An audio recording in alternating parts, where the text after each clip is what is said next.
Greetings and welcome to another Warhammer 40,000 Kill Team video, where today I'm going over the updated rules for the Phobos Strike Team. But before we get into things, please remember to like and subscribe as well as comment. Let me know what you thought of today's video. Did you find it useful and helpful?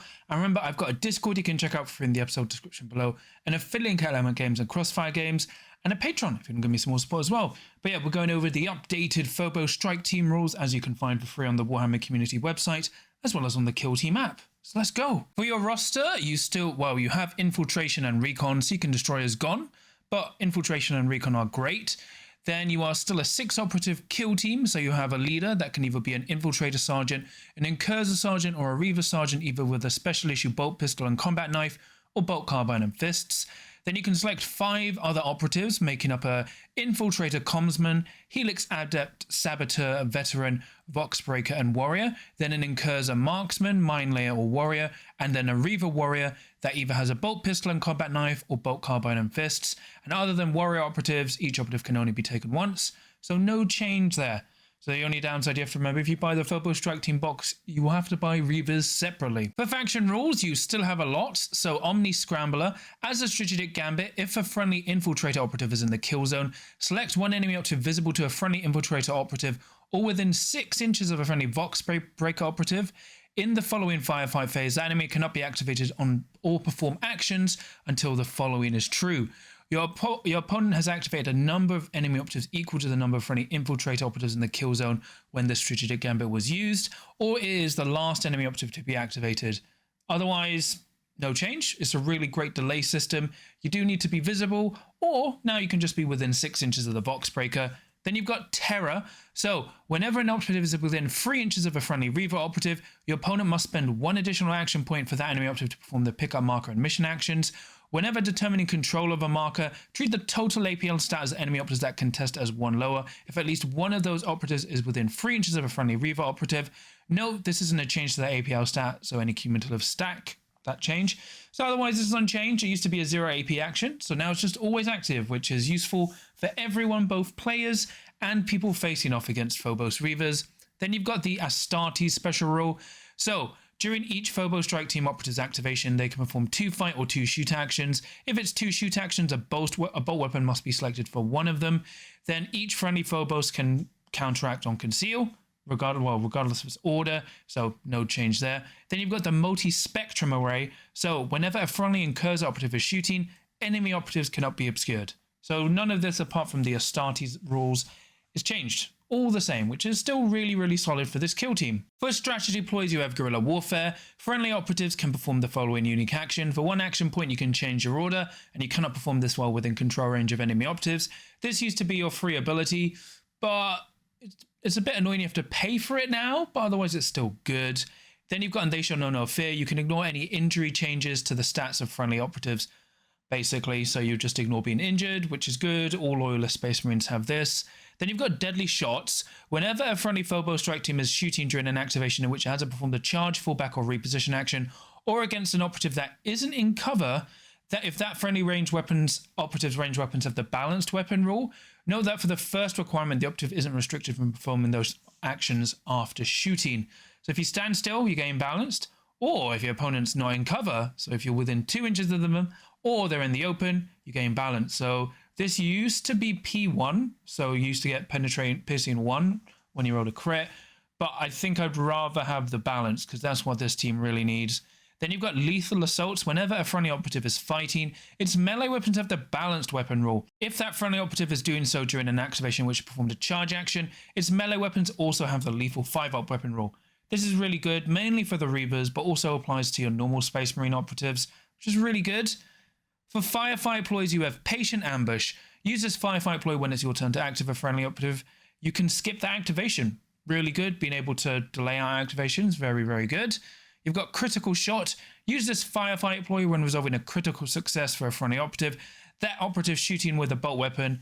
Inflict D3 additional damage. It's okay, but you're going to be in situations where you only really want to spend it if you're going to need 1 more damage to kill someone, because you have to factor in you could just roll a 1. Then you've got Transhuman Physiology. Use this ploy when an operative is shooting a friendly operative. In the roll defense die step, you can retain 1 of your normal successes as critical successes. This is unchanged as the normal loyalist Space Marine ploy. It's okay from time to time. Then you've got Stealth Assault. Use this when a friendly operative that has a conceal order is activated and is given an engage order, perform the charge action and then fight action, and you're resolving your first attack dice from this activation. After doing so, you can immediately resolve another attack dice before your opponent.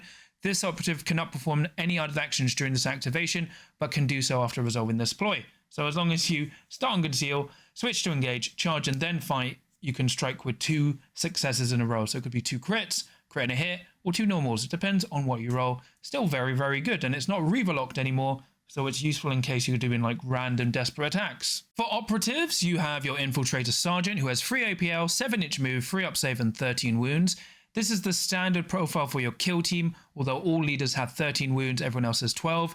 You are only 12 wounds, but as a result, you've gone up to 7 movement, which, to be honest, I think if you went up to 13 wounds overall with 7-inch movement, that would have been, compared to the other elite teams, it's a bit rough.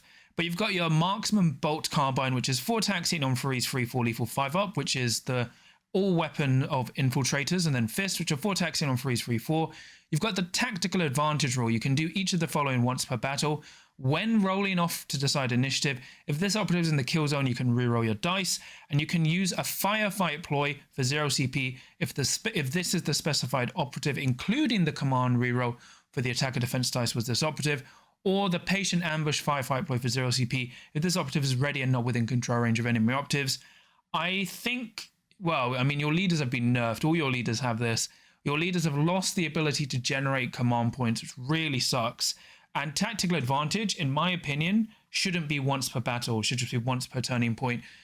Like, either doing one of those, because the problem is you compare it to like the Brood Brother Primus, who can do all of that and generate command points at no downside. Doesn't really seem fair. Your Sergeant has been nerfed quite a bit. It was much better when it on 2s. Now it's on 3s on everything. It's a general change, but your Sergeant is quite bad overall.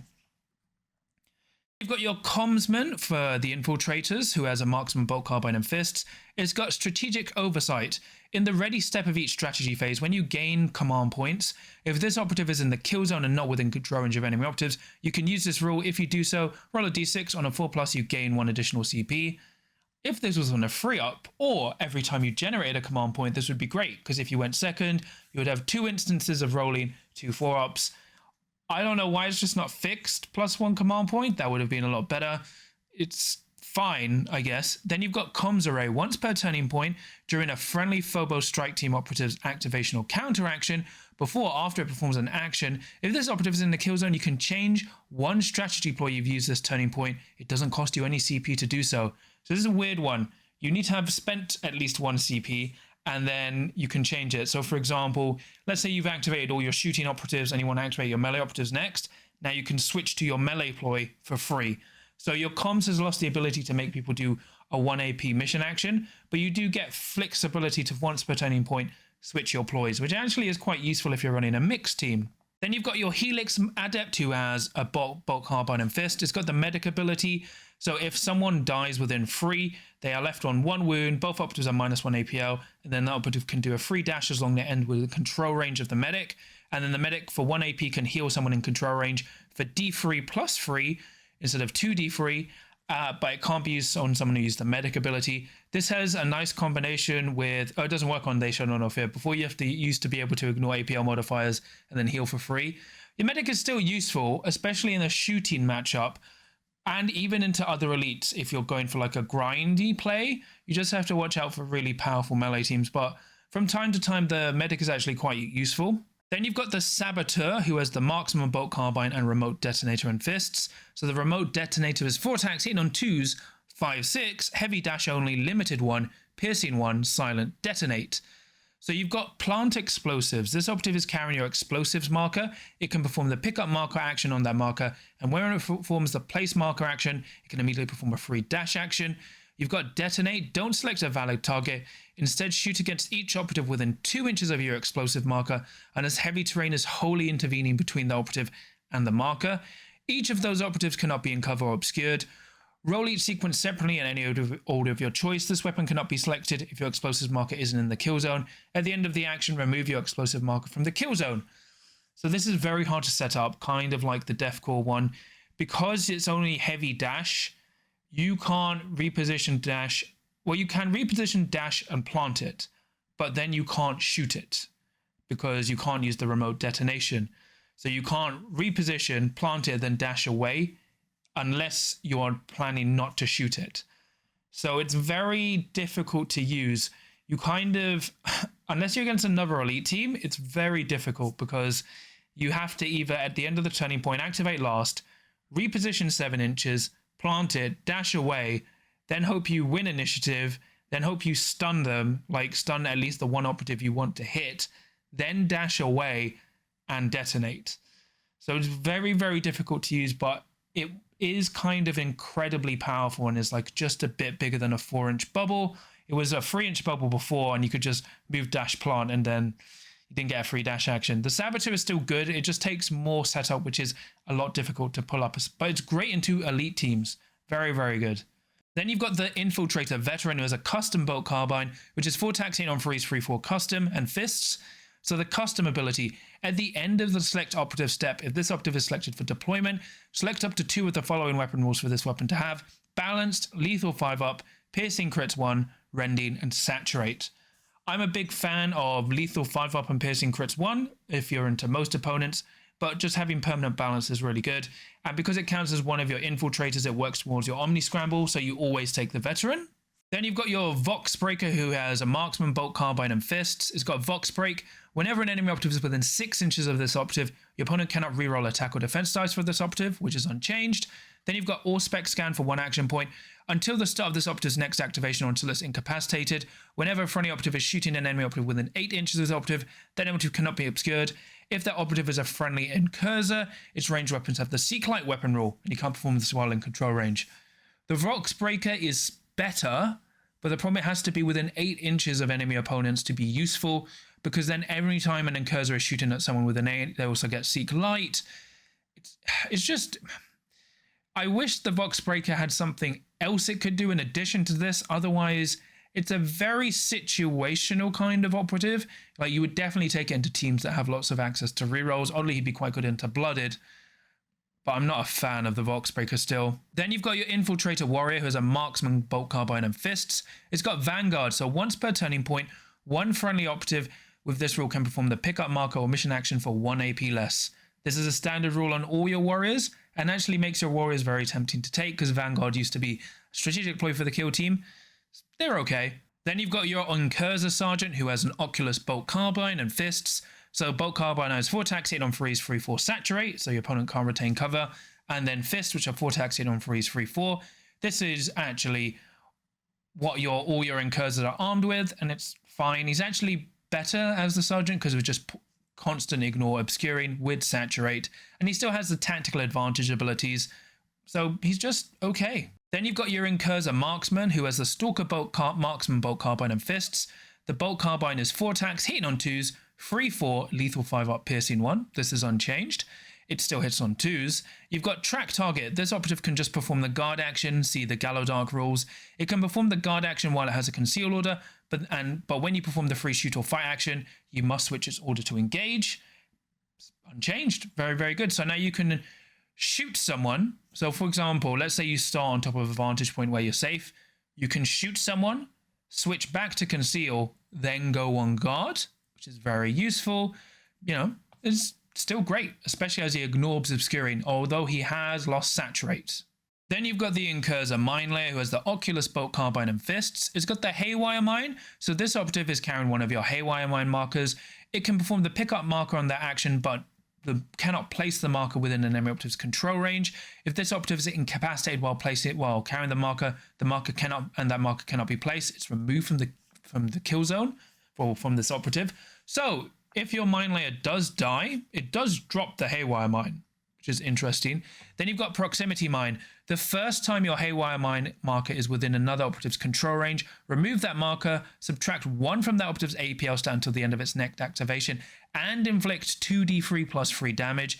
If it is incapacitated, it ends its action, if any, even if its actions aren't fulfilled, and it cannot be placed. Move it the minimum amount to do so. Note this operative isn't ignored for these.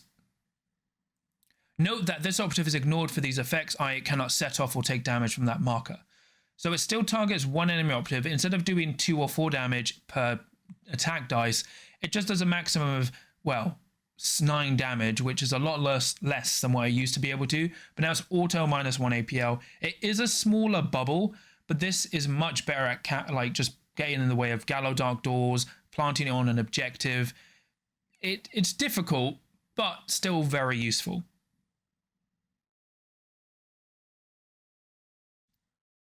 But you do have to remember this time, friendly operatives can set it off, because before friendly operatives were immune, now it's anyone who moves in except this operative. Then you've got the Incurser Warrior, who has Innocuous Bolt Carbine Fists and the Vanguard rule. This is actually okay, and there are probably instances where you take more Incurser Warriors, especially on boards like Vulcus. Then you've got your Reaver Sergeant, who can either have a Bolt Carbine and Fists. So the Bolt Carbine is 4 attacks, hitting on freeze, 3/4 accurate 1, which is really, really good, just automatically always retaining a hit. And Fists, which are 4 attacks, hitting on freeze, 3/4. Then you've got the Special Issue Bolt Pistol, which 4 attacks, hitting on freeze, 3/4, range 8, piercing 1. And then a Combat Knife, which is 5 attacks, hitting on freeze, 4/5. So the standard Reaver loadout, which is really good. All Reavers have the Grav Shoot and Grapnel Launcher. Whenever this operative is climbing, treat the vertical distance as 2 inches, regardless of how far the operative actually moves. Whenever this operative is dropping, ignore the vertical distance. Then you've got Tactical Advantage, which is unchanged. So in my opinion, Reaver Sergeants are just the best sergeant because they're so good. Like, just because they're very mobile. And to be fair, having a melee sergeant as your leader isn't a bad choice. It's just good. Then you've got your Reaver Warrior, who's exactly the same, but it does have Vanguard. So to be honest, usually I'm taking at least 2 Reavers if I run Phobos, because remember, they also drop for free. They're super mobile. You never need to buy ladders and stuff, really. They're just really, really useful. So good. Moving 7, like they can charge onto points, kill someone, then like do a free mission action, and then if your opponent's trying to get onto that point, then they're also under concealed as well. Yeah, well, they're all -1 AP, well, +1 to do mission actions and stuff. Very, very useful. Reaver Warrior is probably the best warrior you can take. For faction equipments, you've got Purity Seals. So once per turning point, when a friendly operative is shooting, fighting, or retaliating, if you roll 2 or more fails, you can discard one of them to retain another as a normal success. Completely standard for the Loyalist Space Marines. Very, very good. Then you've got additional utility grenades. This equipment allows you to select 4 utility grenades from the utility grenades equipment. You can also select, you cannot also select that equipment as normal, i.e. to give you 6. So effectively, you're always taking additional utility grenades to either give you 4 smoke, 4 stun, or a mixture of both, which is really good. Then you've got Combat Blades. So friendly operatives have Combat Blades, which are 5 attacks, hit on freeze, 3/4. They used to be 3/5 and 4 attacks. But to be fair, going up an attack dice and going down in a bit of crit damage is fine, considering they go on all your operatives. So even if you're taking stuff, well, like not just Reavers, now you can flex into melee a bit more, which mirrors what Legionary can do, which is very, very good. Then you've got Special Issue Ammunition. Once per turning point, when a friendly operative is performing the shoot action and you select a Bolt Carbine, Marksman Bolt Carbine, Oculus Bolt Carbine, you can use this rule. If you do so until the end of the turning point, that weapon has the Piercing 1 weapon rule. The useful thing, this lasts until the end of the turning point, so you could trigger it last to shoot, then counteract and shoot. In general, your equipment is very, very good. I would probably just take all the equipment. I mean, there's probably some instances where you may want something else and probably drop the Special Issue Ammunition or Combat Blades. But in general, you know, now that you just pick 4 utility grenades, I don't really think you need to. You just do all of these, which is very, very good. For Operative Selection, this is difficult because this is a 2-box kill team. You do need to buy the Phobos part, the Phobos box itself. Then you need to buy a box of Reavers from Warhammer 40,000. Ideally eBaying if you could find 5, but you'll probably have to buy a box of 10. Generally, I like taking the Reaver Sergeant, although the Infiltrator Sergeant is, well, the Incurser Sergeant is very, very good. The Infiltrator Sergeant isn't that great just because lethal 5-up on a bolt gun isn't that useful. And the Incurser Sergeant just having like ignoring obscuring is nice, but I think the Reaver is just better because Reavers are more useful, although it doesn't have the Vanguard ability. Then for your other 5 operatives, I would generally take the Veteran, the Marksman, usually the Mine Layer. I actually like the Saboteur, and then a Reaver Warrior. So this is why it can be quite annoying, because it's technically a 2-box. And then you could also run from a single box the Incurser Sergeant, the Commsman, the Incurser Sergeant, the Helix Adept, the Saboteur, the Veteran, the the marksman and the mine layer, which gives you 6. That's just all infiltrators and incursors. But I do prefer taking the reavers. And if you were going for a more reaver mix build, I would in that case take either the incursor sergeant or the reaver sergeant, then the commsman, then the veteran. Then I would also take the marksman, and then I would probably take 2 reavers. So you have 3 reavers altogether, or 2 reavers, depending on what you take your sergeant. And if you don't take the saboteur, you can take the mine layer instead. Generally, I find the mine layer more useful just because it can dunk, you know, its mine and then move away and still do stuff, whereas the saboteur takes a lot of setup. But I would always recommend at least taking 2 reavers. 3 reavers is great, but usually I think you could probably just get away with the incursor sergeant. It depends on your opponent. Probably into other elites, I'd probably run the reaver sergeant and other melee teams like that need close range clearing. But into actually shooting matchups, there are situations where I'll probably just go mostly incursors with a veteran, because you always like generally at least 1 incursor, infiltrator for that delay, but ideally you would like 2, which is what you try and flex around with. So they are very flexible. It's just a big buy-in, which is quite annoying, especially for a team that's only classified for 1 year. So for the Phobos Strike Team overview, I think they're a really, really good kill team. They are probably the weakest elite team, but are still incredibly strong. Vanguard being locked onto your warriors is a bit depressing, but it does make sense because Vanguard was too powerful, and your leaders not generating command points feels pretty bad. It doesn't feel really fun. I think like they could easily make all the leaders' abilities once per turning point, so you can either pick to do a free free ploy or change the initiative, like reroll your initiative dice. I think that would be fair. Doesn't seem too bad to me. Otherwise, they're okay. They have amazing equipment. They're really good at now just shooting really well and have the ability to flex into melee, which is very nice. Their main problem is they're too balanced because they're 12 wounds, but they are movement 7. But they don't have ways to like quickly move around the board. That's dedicated to your reavers, and you have lost the ability to forward deploy with your reavers, but so is everyone. So that's kind of not a net downside, it's a general game change. They are great in the shooting game, especially if you go heavily on incursors, because ignoring obscuring while also having saturate is very powerful, and especially into like a lot of the wider teams. Into Inquisition can't really do much to Phobos. You just start peppering them afar, slowly whittling them away, throwing smoke around and messing them up, which is really, really good. And I think in general, the only problem you're going to struggle into is other elite teams, because you're relying on your delays and probably just charging in and killing, with probably your veteran popping like its permanent P1 to try and get around that, which is more difficult, especially as they just have 14 wounds now. Like if Phobos were 13, I think that would probably be okay, but probably tip them over just a bit of the edge. But they're very, very tactical team. And the worst thing is that you have to buy reavers. But I really like how if you run the commsman, you have a 50% chance to get a command point. But then you can also, once you've activated all your shooting operatives, then after like when you activate all your melee operatives, you go, okay, bam, we're into the melee strategy ploy for free. Or you do all your combat first, then switch into the shooting. So I like that flexibility. It's very, very useful without having to always spend command points. So they're very tactical, very thematic. And finally, Vanguard is in a balanced state because, you know, we used to joke, they've added a 5th rule to Vanguard. Will they add a 6th? So they're still really good. The perfect sneaky marine, kind of like the improved version of scouts, but they are only classified for 1 year, which is a shame, but it is what it is. But that's pretty much it from me today. Please remember to like and subscribe as well as comment. Let me know what you thought of today's video. What do you think of the updated Phobos Strike Team rules? And remember, I've got a Discord you can check out for free in the episode description below, an affiliate at Games, and a Patreon if you want to give me some more support, as well as an affiliate link at Crossfire Games. And I'll just quickly shout out my patrons. So for my adepts of the crit, I have Zombie Businessman, Tom, Supercow, Stephen, Sam, Nick, Mercenary Q, Mr. Meatwad, Lucas, John Thomas, Graham, Fangzu, Draken, Dave Meets World, Darcy, Dada Goldens, Chris, and then for my veterans of the crit, I have Samja, Ryan, and Mark. So thank you so much for all your support. It really means a lot to me and helps support the channel. But yeah, burning through these reviews, I think I have 7 teams left, and it's only 2:40 in the morning.